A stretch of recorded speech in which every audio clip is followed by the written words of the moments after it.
doTERRA's product support team is available to answer any questions or concerns you might have when using essential oils. A question that's often asked is, are essential oils safe to use on my kids? The answer is simple: yes. Essential oils are safe and effective for the whole family.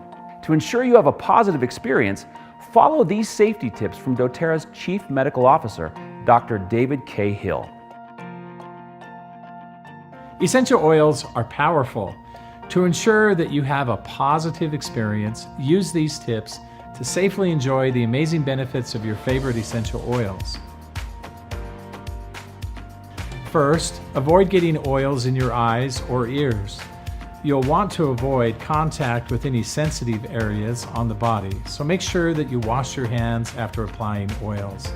If you happen to get a little oil in your eyes, flush it out with olive, vegetable, or fractionated coconut oils. Your natural reaction might be to use water, but keep in mind that oil and water don't mix. Using water might actually make things worse. Second, be sure to look at an oil's label and review the doTERRA product guide for usage and directions.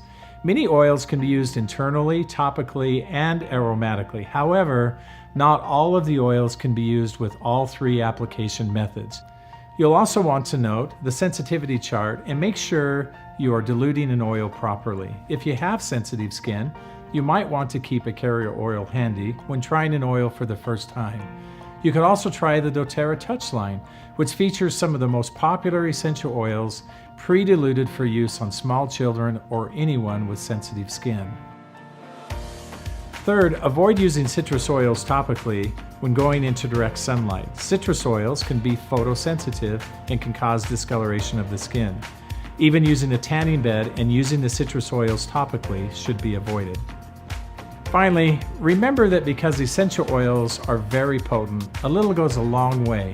You only need 1 or 2 drops to experience the incredible benefits of doTERRA's essential oils.